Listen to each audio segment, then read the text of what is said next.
Good morning, Michael Walsh and Roger Norgel at Norwal Farm. Welcome to our channel. In this video, we're just going to deal with some summer management issues, pasture rotation. We had a little bit of diarrhea in the feeder lambs. So just a lot of things that we need to do in pasture management. If you haven't already, please subscribe to our channel, ring the notification bell, and hit the like button. And if you would, please share this video with a friend and leave us a comment. Thank you for joining us at Norwal Farm. We are shearing the January lambs today, so got 22 of them to do. Get started.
Bigger lambs from the January group that we kept and put in with the fall lambs, the tail end of the fall lambs.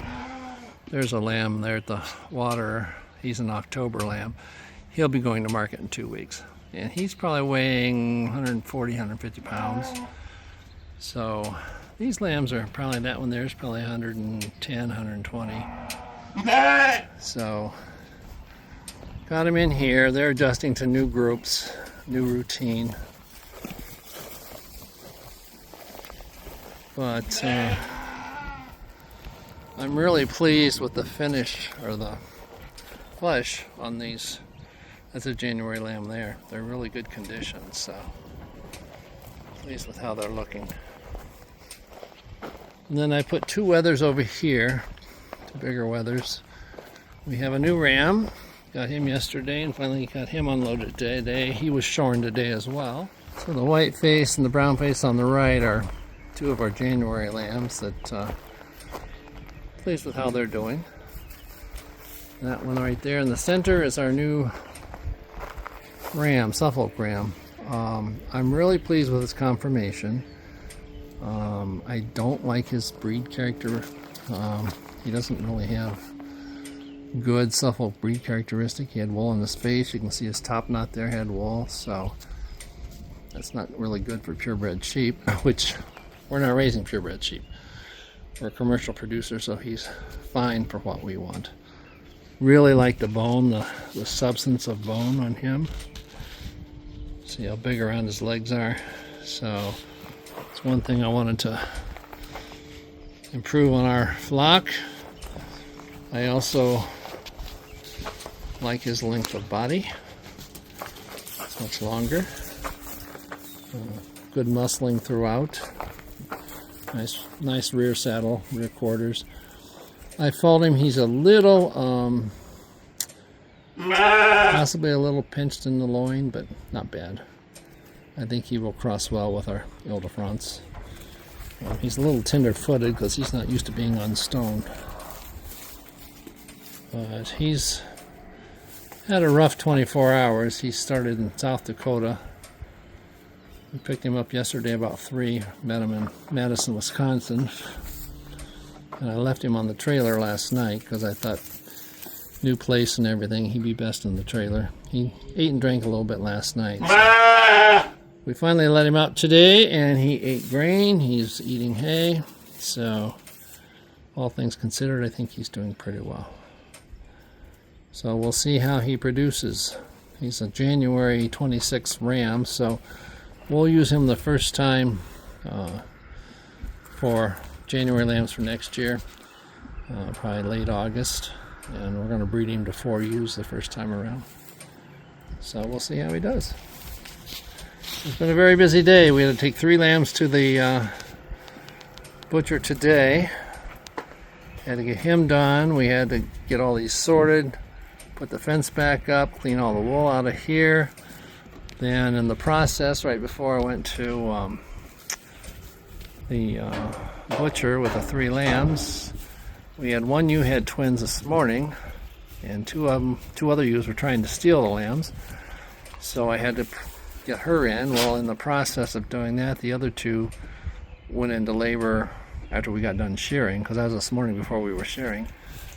And I delivered. They both needed some help, but they both had huge twins. So we're down to just 1 ewe left to lamb, and it's been 6 days. So we've had 12 ewes lamb in 6 days. We've had 11 sets of twins and 1 single. So very pleased, but needless to say, it's been a very busy day. We got all the January lambs shorn. I pulled the larger ones, 7 of them, out of this group, put them in the feedlot.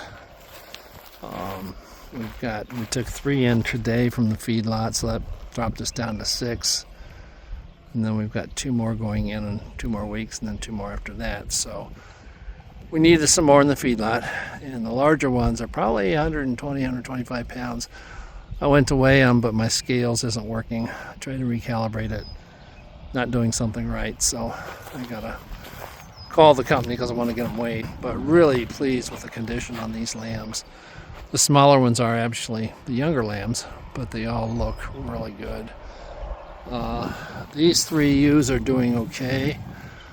I'm concerned about the Suffolk. She's not letting one of her lambs nurse.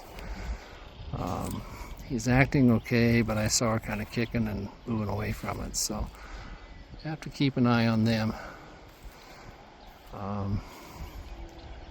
But they've been out here about 2 or 3 days now, and they're doing okay. Everybody's eating well. I'm anxious to get the other ewes up in the barn out on pasture, but it's hopefully going to rain tomorrow or tonight, and then the next day too. So I don't want to bring them outside and have them get rained on right away. But these are doing okay out here. For the last 5 ewes and their lambs, I was hoping to get them out on pasture today, but we're supposed to have a major thunderstorm tonight or tomorrow, And it looks like this one's going to come to fruition. We were supposed to have rain last night, and for some reason it goes around us, but it's very humid today. So we've elected to keep these in the barn, and they're doing pretty good. This is a group that was born on June the 4th, except for 24 over there. She had the udder that only has milk on one side, and I've offered that wether lamb a bottle every day.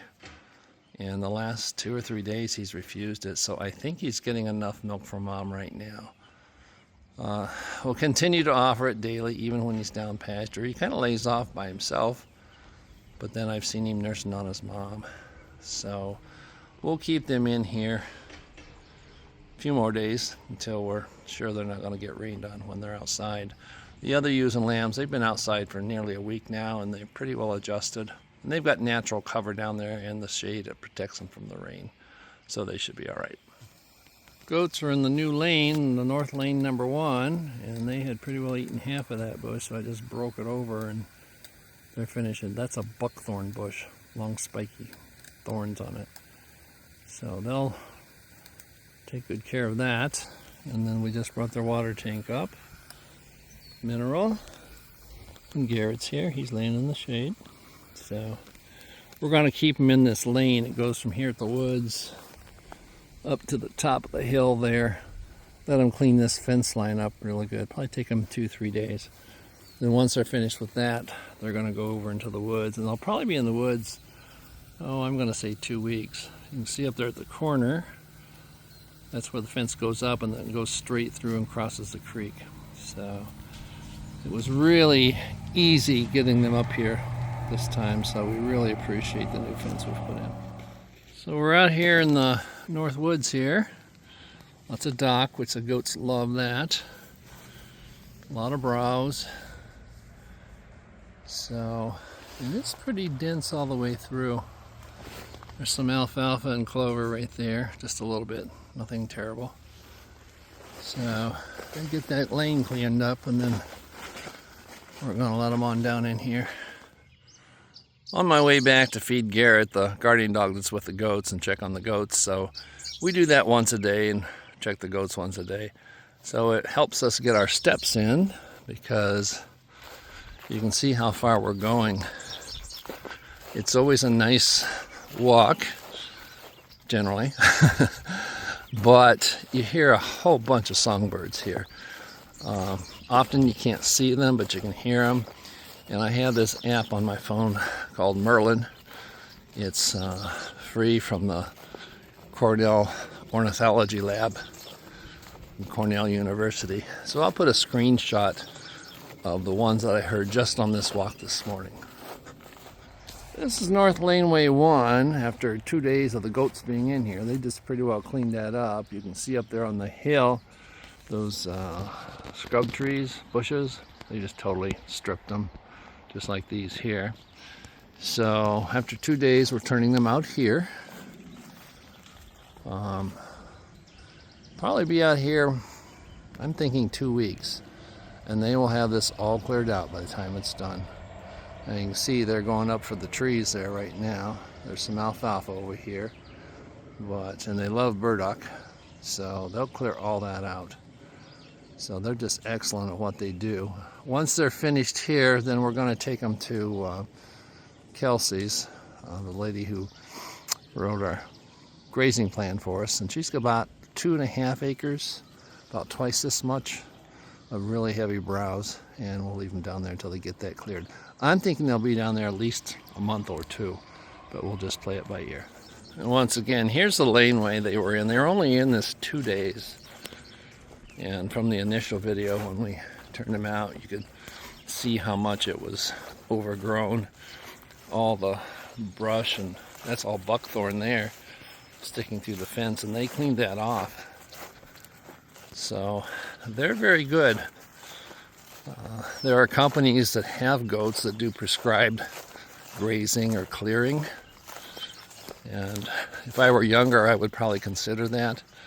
But that's a full-time job. You gotta go to the site, set up your fence. Sometimes you gotta clear with a chainsaw or something, an area for the fence, and then haul water and all that. So, and there's an increased liability risk with that, so we decided not to do that. Now, as I say that now, when they're done grazing this woods here, we're taking them down to another farm, and it's just one setup, and we can go around the perimeter of this area she once grazed, and she will be there every day or twice a day, take care of her horses and keep a check on them. So she's agreed to feed Garrett for us, and we'll go down once or twice a week just to, keep a check on him.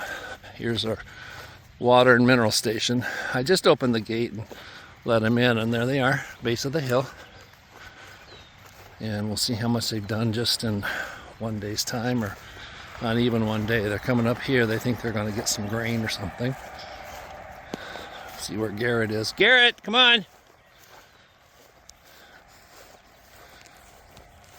But they're pretty well all shed out. I really like the way these kids are growing this year. They're half Boer goat and half Kiko, and really like the meatiness of them. This doe here obviously has something wrong. She's just never gained weight. Not sure what's going on. She eats. Her kids are doing okay, but she might have internal issue. Obviously she probably does. Her Famacha, the eyelid color is good. There's not a worm problem, but we will sell her this fall. But here we are. You can see they've attacked this burdock here. They really like burdock. And last year when we had them in here, it was like this, and they cleared all this out. They just stripped it. So they're nice and full. See that goat over there is eating the burdock. Kids are. So it's going to take them a while to get this cleared. I'm thinking a week or two, but we'll just watch it. And they'll have the canopy up as high as you can see, or not as high as you can see, about 4 feet up, kind of where it was before, but you can see there's some undergrowth there. And when they're done, we'll be able to see right through this woods all the way over to the north pasture. So, but they're good body condition. So, really pleased with this. I gotta find Garrett. There he comes. There he comes. Good boy, Garrett. You want your food? Good morning. Here. Dump my gloves out. Garrett used to use a feeding station, but for some reason he quit. So you got to check the goats every day anyway, so we just bring his dog food back with him. Some days he's not hungry. He'll try to bury it. But you can see when the goats came up here, he kind of growled at them, and he protects his food when he's hungry. The other thing, when they put the fence in here, they took a bush hog and clipped that, and you can see the goats are eating what is technically hay, so that's not going to waste. But they've really started, making a dent on this. There's alfalfa out here, that's high protein, so just like the way they're going after this. That's a yearling doeling, that white one. She's going to be bred this fall for kids next year. So it's working pretty well. Somewhat selective grazers. You can see that area right there is really short. So there was something there that they really liked, so they just took it all the way down. But the nice thing is different goats have appetites for different plants, so it's a good balance attack. And that's why I don't have any goats with the sheep right now. I either run a few goats with them, or I'll send some goats after they've gone through, because any browse in there, the sheep will eat some of that, but those saplings and stuff, they won't. So generally what I do is I'll run these guys through when they're home after the sheep have finished.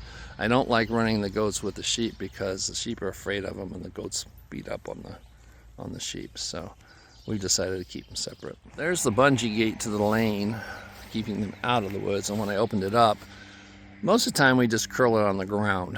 But goats being goats, if I had done that, they'd be chewing on it and probably chew it in two. So the top wire is energized. So I just hung it up there. So if they touch that, they'll get shocked. So they'll leave it alone. But we really like the bungee gates. They're easy to take down, put up, and a lot less heavier than the metal gates. The nice thing is they don't sag.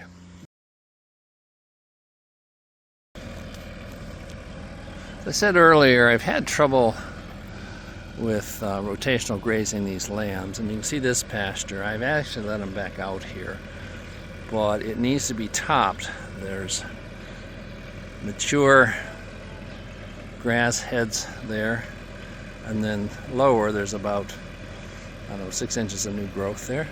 The next paddock beyond, I've tried grazing it, and they graze some, but it's just too mature. And where the ewes are down there where the shade is, I turned them into that, and that's been 4.5 weeks since it was topped and since anything was on it, and it's actually too mature. So I think what we need to do, like I said, I'm still getting my feet wet on this rotational grazing. I think for us, a 3-week rotation is going to be necessary instead of a 4-week, because it just gets too mature, gets ahead of them. And if I'm rotating every day, that's going to stay ahead of the parasite problem. So that's our plan going forward. But I've got a lot of pasture here to top. The 2 paddocks beyond where the lambs were, they're going to cut that for hay next Tuesday, and Jeff's going to bale it and take it for his cows because it's too mature for sheep.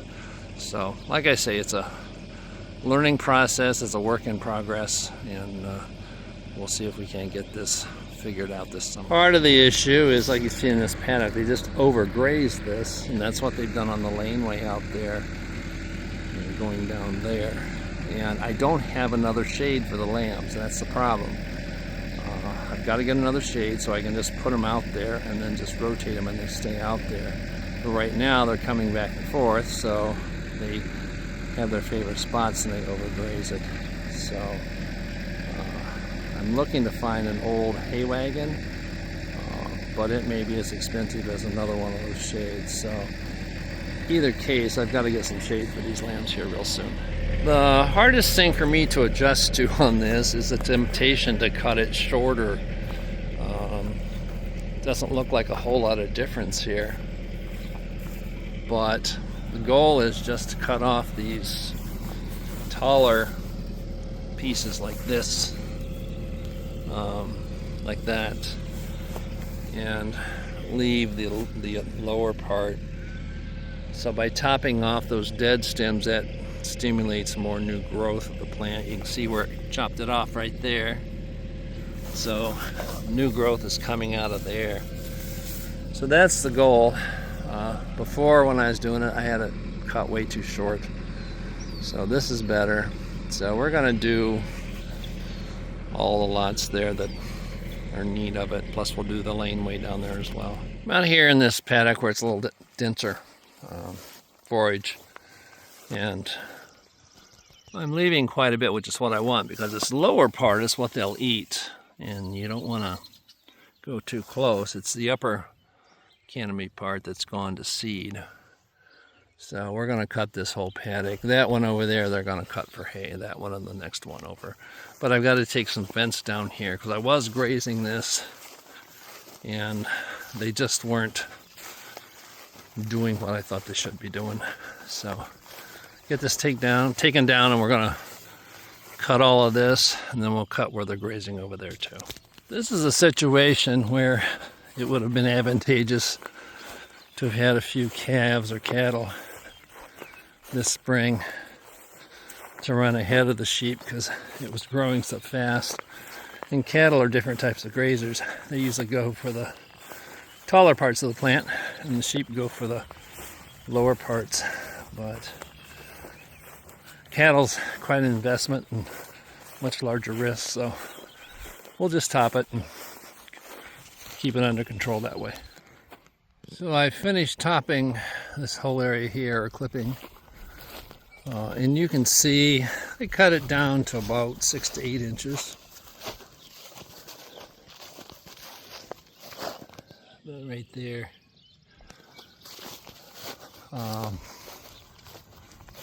The paddock over there, I topped it off, and you can see the one beyond, how much taller that is, and that's the one they're going to make the hay from. So this should work well. I'm going to go ahead and go over where the dog is there, that whole laneway, and probably the pasture beyond the pine trees. I'm going to clip that today too. This is a group of lambs that had the one lamb with a soft stool. They're not too happy with me because they're not getting their grain this morning. I think this is the lamb here. Yeah, that's the one there. You can see the dark there behind on his tail. If you'll turn around. Right there.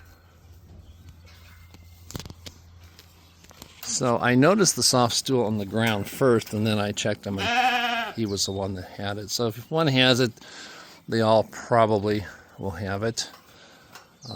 This tank was full yesterday, and they've drank, I don't know, maybe a fifth of it. I'll let them drink it down a bit, and then we'll add more to it. It's got the medication in it. They need to stay on it for 5 days. And these lambs over here, they're new breeding ram, and then I've got 2 wethers in with him just to keep him company. They're on it just by default because they have the same water source, and it won't hurt them to be on that. So they can eat hay for a few days, and then we'll start them back on grain. But it's one of those things, and I don't know what triggered it, but that one lamb, maybe he wasn't getting his share of the feed that had the preventative in it. But they're frisky today, running and jumping. So that's what's going on with these, with the coccidia. This is a medication we're treating that group of lambs for coccidiosis with.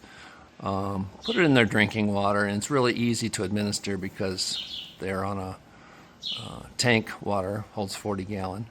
So just put the appropriate amount of water in there, and then whenever we add water to it, we add the appropriate amount of this medication to it, and they will take this for 5 days. They've been on preventative in the feed, and it's worked pretty well. I think what happened was with this hot weather, they might have backed off the grain a little bit, although they've been eating it all. And I only saw one lamb with loose stool on the back end, and that's the stool, or I picked up a loose stool and submitted it for a fecal egg count, and it came back with less than 50 eggs per gram for intestinal parasites. The coccidia count was very high. So we've had coccidiosis in the past in the summer, and so anyway, we took them off the feed additive for now while we're treating them, because if we had them on both, you run the risk of triggering thiamine deficiency, and we don't want that. So we'll keep them on the Amprolium for 5 days, and then we'll go back on the grain. After 1 day of treatment, that lamb's behind is dry, so treatment is working, and they're all looking pretty good. So just glad I caught it when I did and got the treatment started right away. So that's all the paddocks that I clipped today, including the ones in that lane where the shade is, and a little bit beyond down there by the pine trees. So I moved the dog food and mineral feeding station in here, moved the water tank. It's still attached to the same hydrant back there. I just clipped out to that corner post over there, and then under the trees. The rest of it isn't too bad, but this had a lot of really high, thick grass, so I put them out here, and they actually started grazing pretty well. So it's just so hot today. They've got natural shade over there. These pine trees here will cast some shade this evening, so I think they're better over here. Tomorrow I'm gonna make a paddock, shorten it down, leave them in it for a day, and then start doing daily moves. Get back on a schedule here. So that'll wrap it up for today. Got a lot done, a lot of clipping, and you got to see the goats and what was going on there. So we're going to wrap it up. Thanks for joining us, and we'll see you next time.